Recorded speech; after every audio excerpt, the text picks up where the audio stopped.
រូបជំរាបសួរពុកម៉ែបងប្អូនតោះថ្ងៃនេះយើងជាការប្រមូលផលស្ដាយ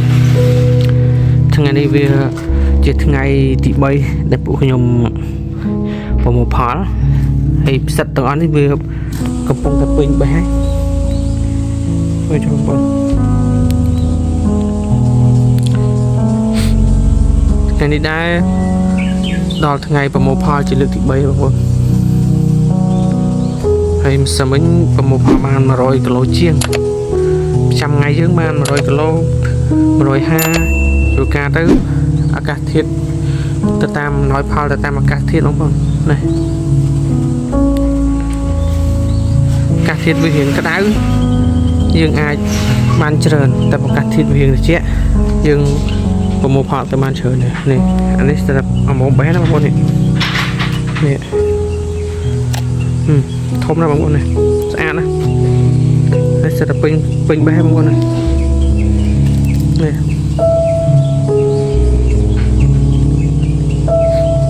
នៅខាងនោះក៏មានដែរបងប្អូនតែមើលខាងក្រោយថ្ងៃនេះពេញបេះបងប្អូនច្រើនឆ្លោះស្អាតណាស់អានេះវាផ្សិតជាប្រភេទផ្សិតលេខ1អានេះគេហៅផ្សិតលេខ1បងប្អូនវាមាន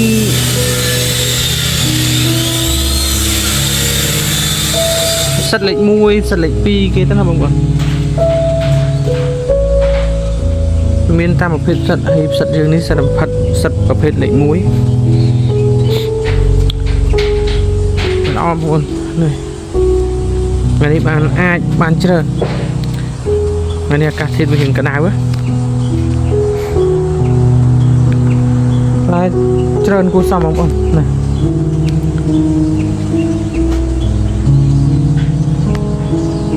ហើយទាំងអស់នេះបងធ្វើការនៅក្នុងប្រទេសកូរ៉េបងប្អូនហើយនេះកន្លែងកឋានយើងហើយខ្ញុំជាអ្នកមិនថាអួតទេបងប្អូនណាតែនេះវា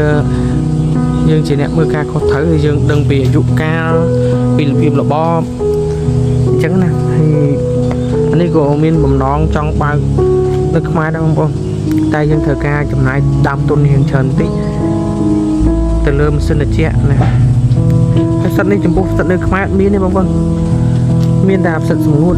តែផ្សិតស្រស់ចឹងកំឡណាវាមានតែមានថ្លៃនៅក្នុងផ្សារទំនើបណាច្រើនបងប្អូនណា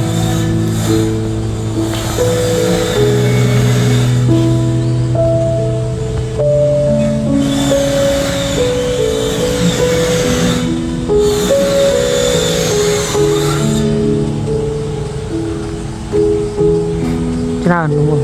អែមសិតឃើញបងប្អូន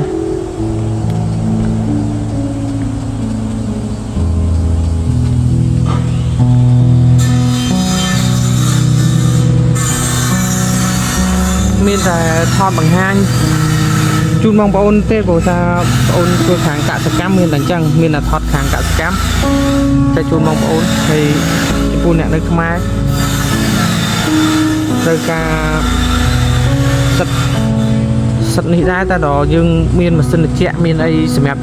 ធ្វើវាបងប្អូនហើយនេះវាចំណាយដើមទុនរៀងច្រើនបានធ្វើវាបានអញ្ចឹងណា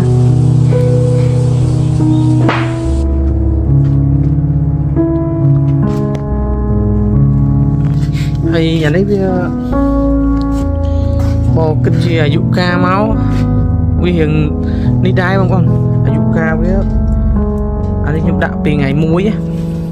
តែខ្ញុំប្រមូលផលវាមករហូតប្រមូលផលតែយើងរយៈពេលបានមួយអាទិត្យបានអាចប្រមូលផលបានអានេះ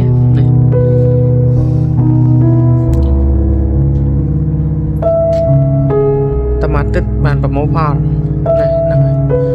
នឹងហើយបងប្អូនហើយវីដេអូយើងក៏ដល់ទីបញ្ចប់ដែរបងប្អូនណាខុសឆ្គងកន្លែងណាសូមខន្តីអភ័យទោសអរគុណជំរាបលាបងប្អូននេះជាលទ្ធផលដែលយើង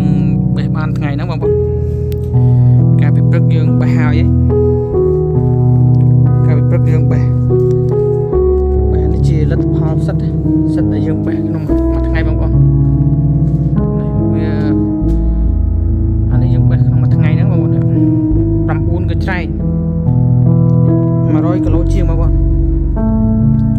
នេះលទ្ធផល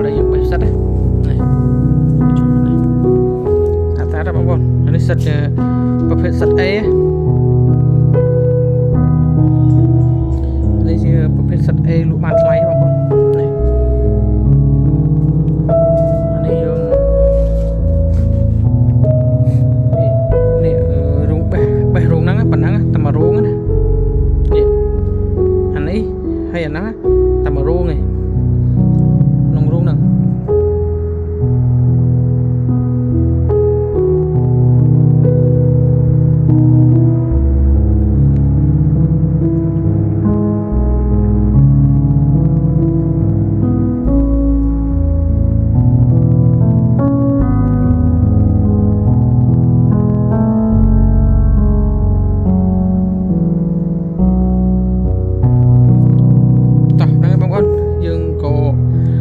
យើងលើកចាប់ដើមលើកសប្តាហ៍ឡានហើយនឹងមានរោងផ្សេងទៀត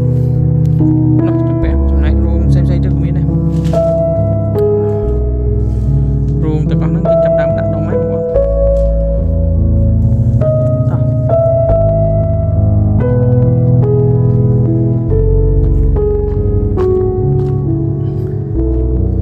ណាបងប្អូនហ្នឹងហើយនេះសិតតែយើងរោងចាប់ដើមដាក់ដំណើរការណាតោះហើយហ្នឹងបងប្អូនយើងក៏ដល់ទីបញ្ចប់ដែរអរគុណបងប្អូនជំរាបលាជួបគ្នានៅវីដេអូក្រោយអរគុណ